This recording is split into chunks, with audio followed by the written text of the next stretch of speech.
Hello, how you doing there? It's day 182 of 365 days towards racial change. My name is Tomlins Nyback.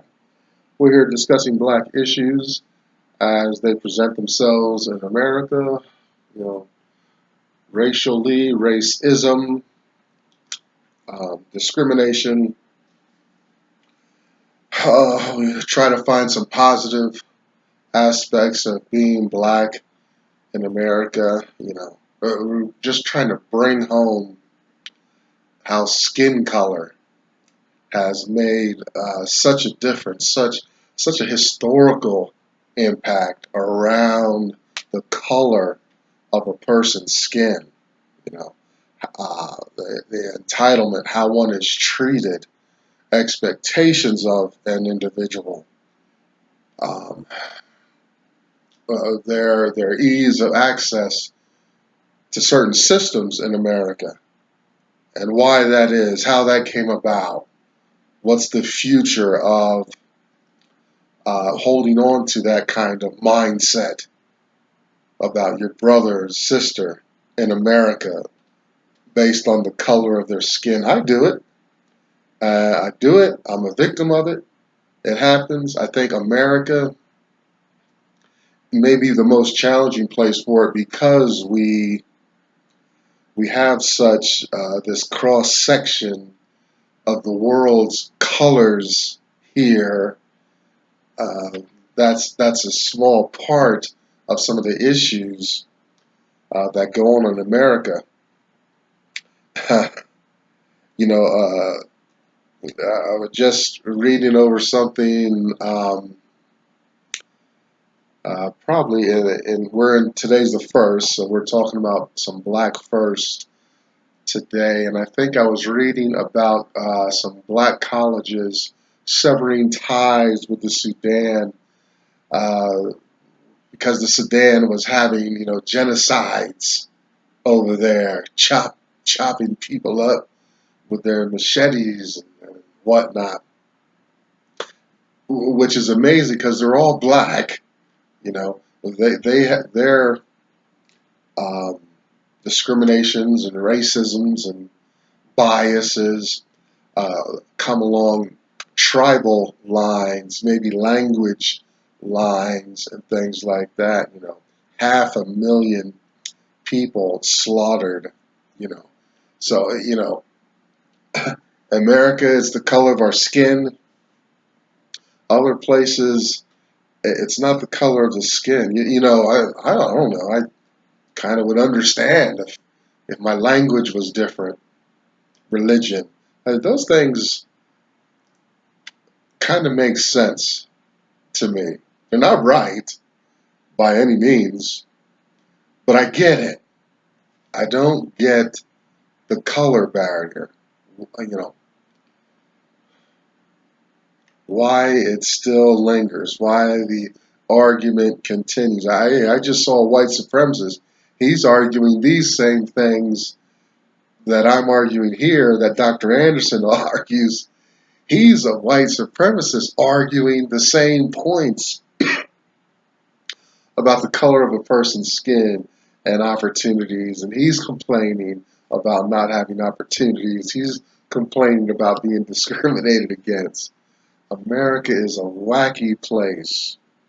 Nevertheless, I'm into honest, open, transparency, communication. A lot of things that didn't happen or occur in my life growing up that I hungered and thirsted for. Didn't know how to get it, articulate it, and whatnot. So I went the route of drugs, alcohol, hanging on the streets, homelessness, all this stuff. After decades, and finally, ah, age helps to slow down some of that stuff, and my head's finally coming together, and I believe I'm on a big upswing. I hope it's exponential. All right. Two big thoughts emerge based on that little piece of monologue. There is, the mind of America. black versus white, and it shouldn't be that, but it is.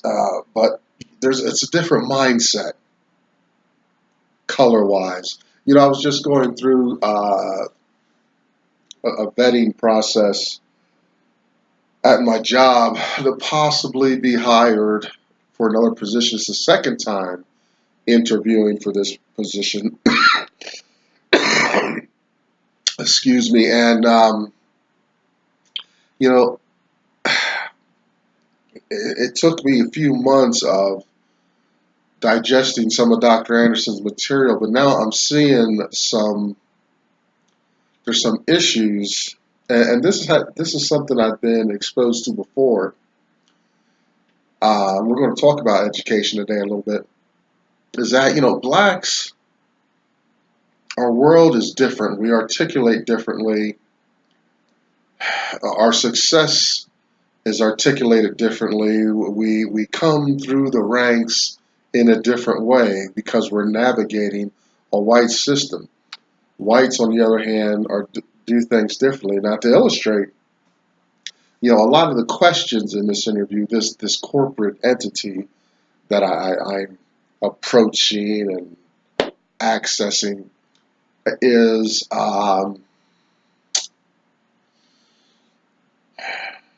it's white, but their questions are questions you would ask a white person about, how they um, how they handle and navigate and articulate authority. That's a lot of their questions.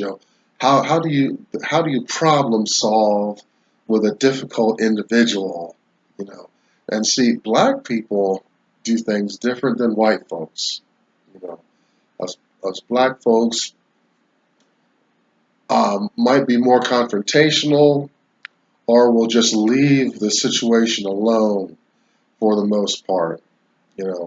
It doesn't consistently come to mind to use a chain of command, which is a two-edged sword for me because I believe in the chain of command and things like that.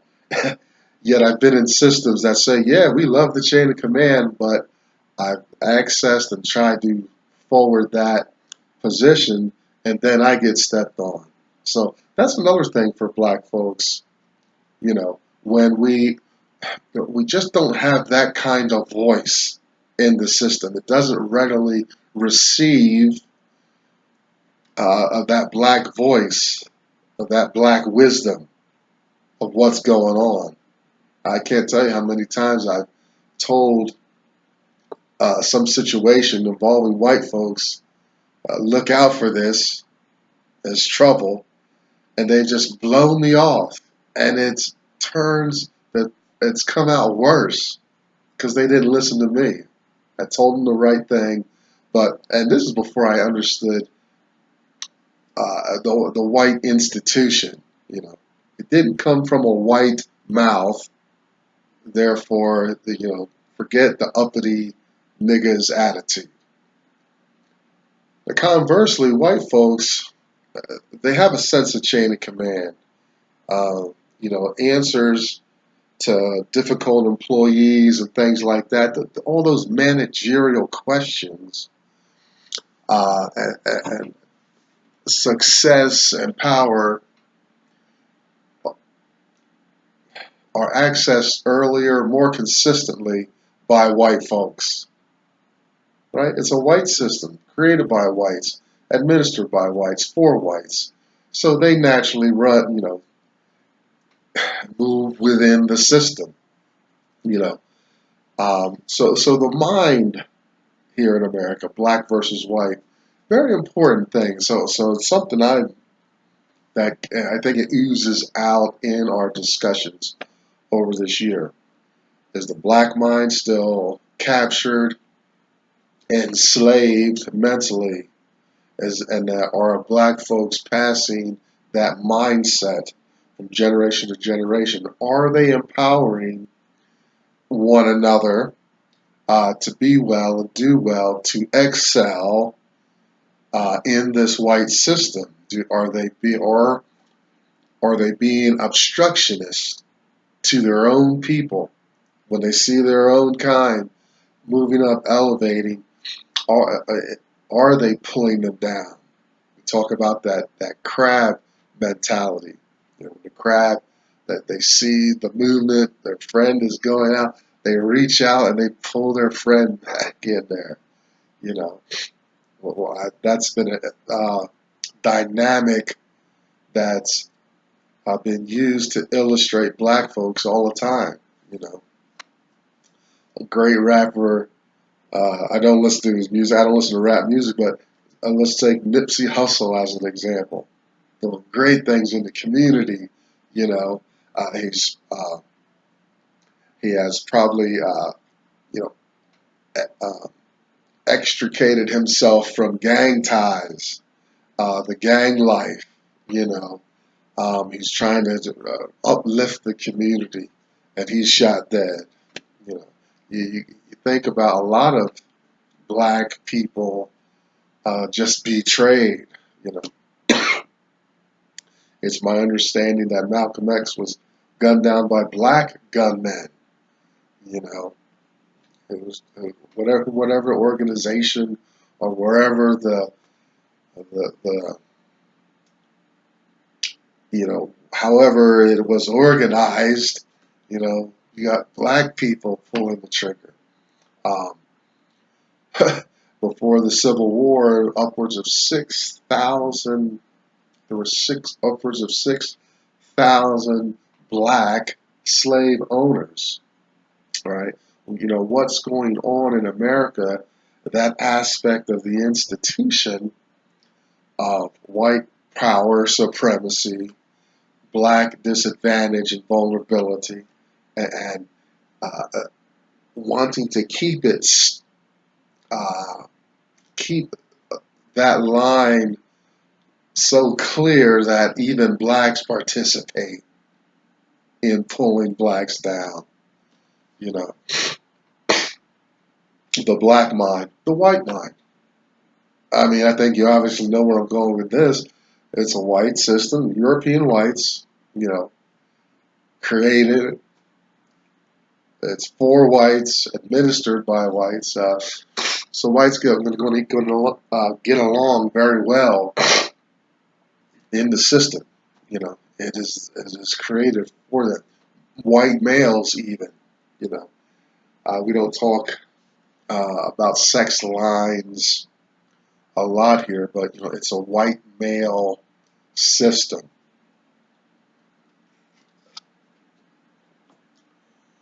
The mind of America. Now, my second thought is for financial literacy among black folks. Understand how money works. Get an idea. Understand, how the system is always adjusting itself. Do you understand inflation? How your dollar has to work harder tomorrow because people pump. Federal Reserve might pump more money in. What is a loan? Um, how do we hold on to more of our dollars rather than seeing it go out, enriching others' pockets, especially white pockets, things like that. What to do properly with our financial resources here in America. Very important points. And how to have that discussion around the table. I'm going to be going to see some family members, and I'm going to, let's have some fun. Let's talk money. How's it work? How do you do it? Will you talk to me? Damn it! Black folks are so interesting.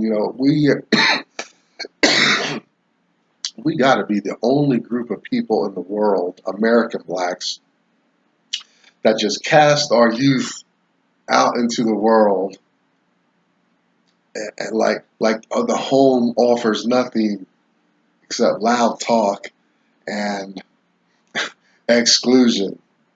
I'm talking my experience. Be quiet, kicking us out of the room when grown-ups are having adult conversations. You know, American black people and families got to be the only people in the world to do that. You know, white kids, other kids, Hispanic kids, they're there. Yeah, maybe they might go to the street and stuff like that, but they're welcome in the adult, mature areas. Black people, they send their kids out on the street and, boy, they scratch their head by getting into drugs, teen pregnancy, uh, and crime, and getting locked up. I wonder why that's happened. Boy, what's going on? You're a bad kid. You're kicking them out on the street. You, the family, the black family. Come on, you know. I know growing up, uh, the scariest times in my life was when Dad came home from work. Everything stopped around the black man having his beer and cigarettes. That's not a healthy dynamic. Trust me, got to do better. Oh, I'm inspired by a man named Dr. Claude Anderson. I don't have to belabor those points. We talk about them every day, right? Get these books, please. Black History Reader, 101 Questions You Never Thought to Ask. Black Labor, White Wealth, Search for Power and Economic Justice. We're going through a series of a leadership series here. Although we're going to break off, it's kind of good. It's 4th of July coming up and stuff like that. So we're doing some leadership analysis. We're going to break that up a little bit. Today we're going to sidestep that, and also we want to get more also into Uncle Tom's Cabin because we're really needing to spend some time in there. But we're going leadership. We're going to get to leadership. We've got a lot of stuff next half of the year.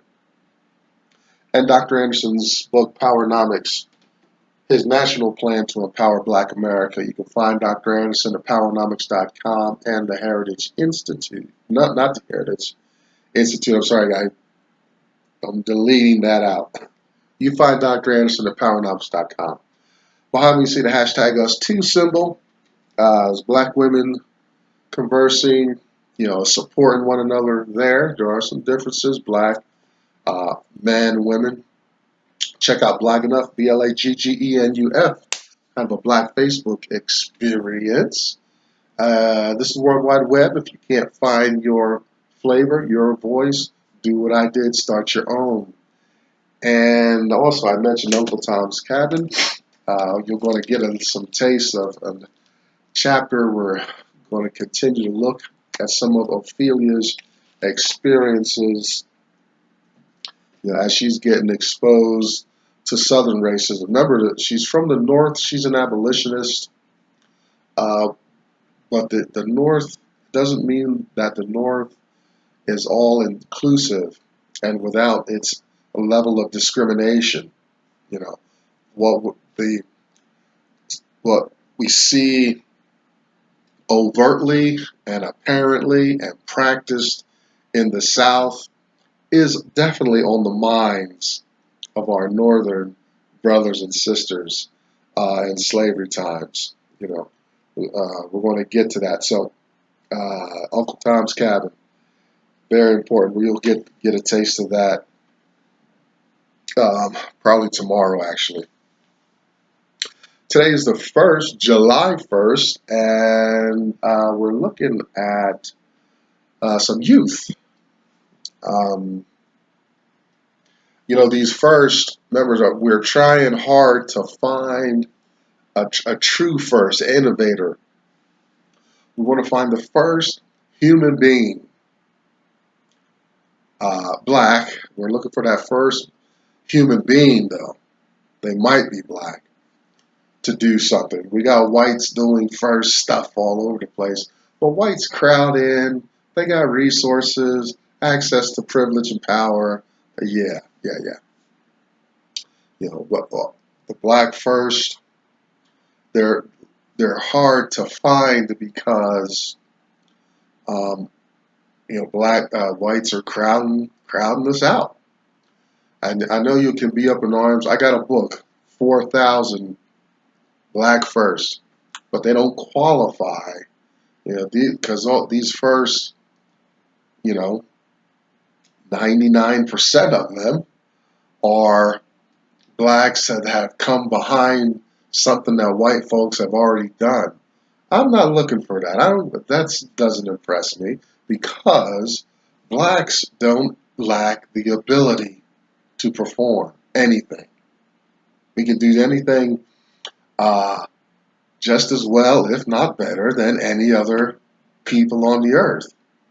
So yeah, thank you. You were astronauts, doctors, stuff. All our scientists, educators, musicians, and all that. But you're coming behind something a white person's already blazed that trail. Where's that black person that made a brand new path?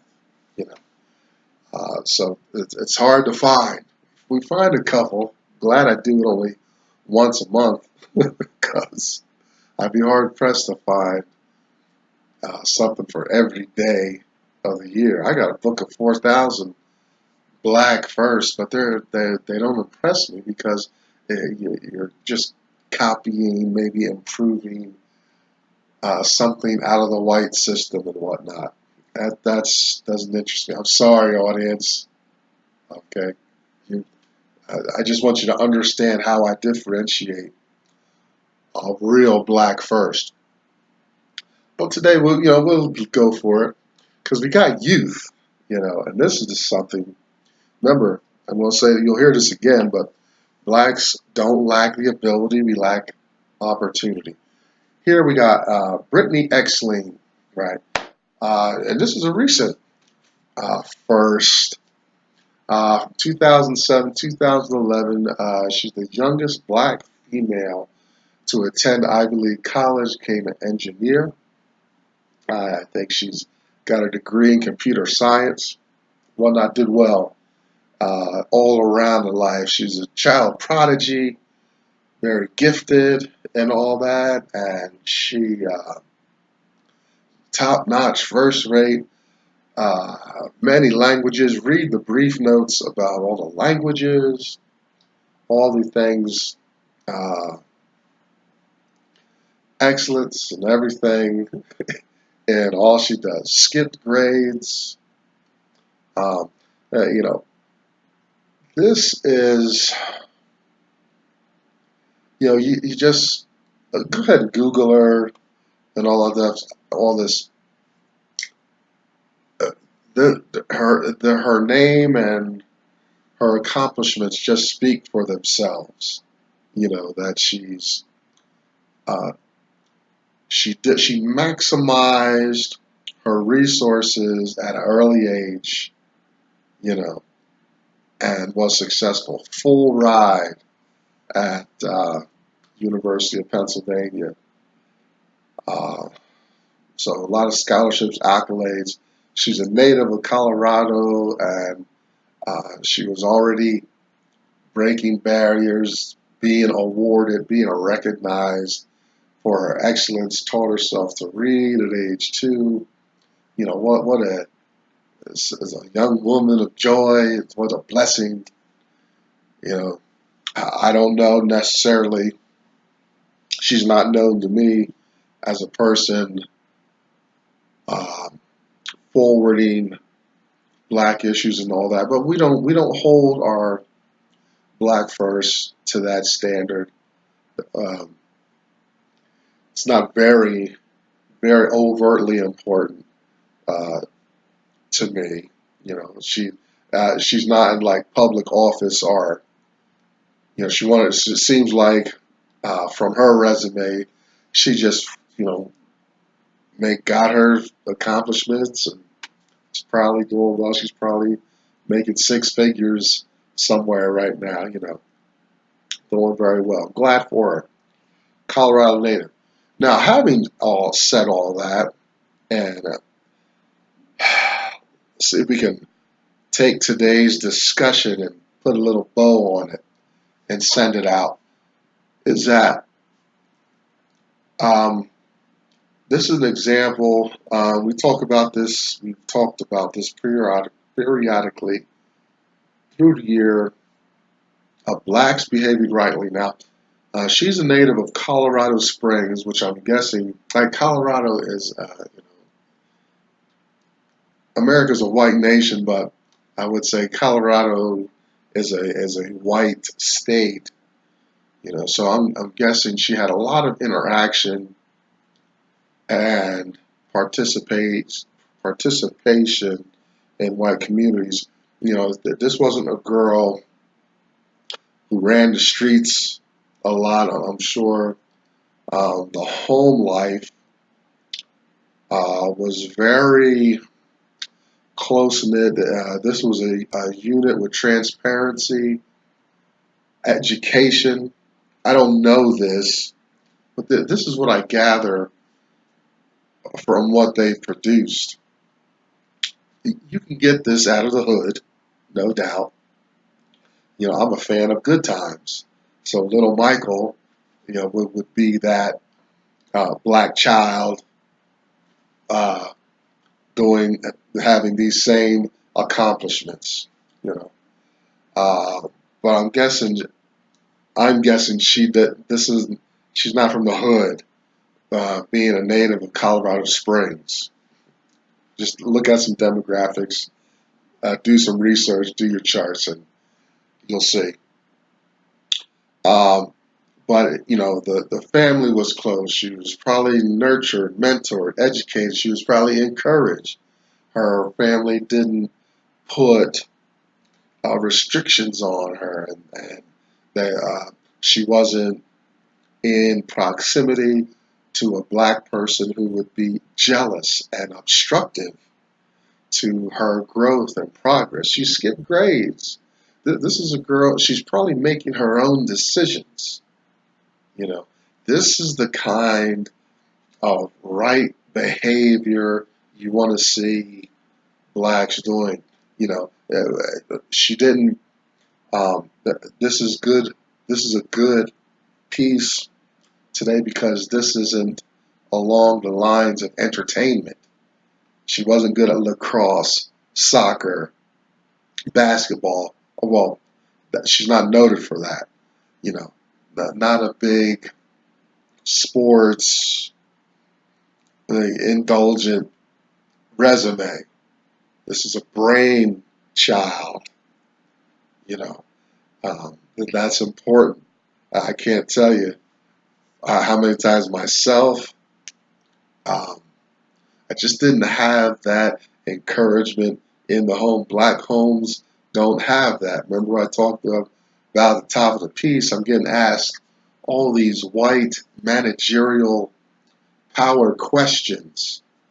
Well, it's not like that in the black home, in black um, development, you know. Um, that's the exception, not the rule. So this girl, she's skipping grades. She's probably always in the books. She's doing well, and her parents aren't in the way. They're making. She probably had some means too. Let's put that there on the table too. I don't know what her parents were into. It appears from the uh, the studies that her parents were together, or at least stayed together. I don't know what's going on now, 2019, but at least I'm guessing that she had a stable home.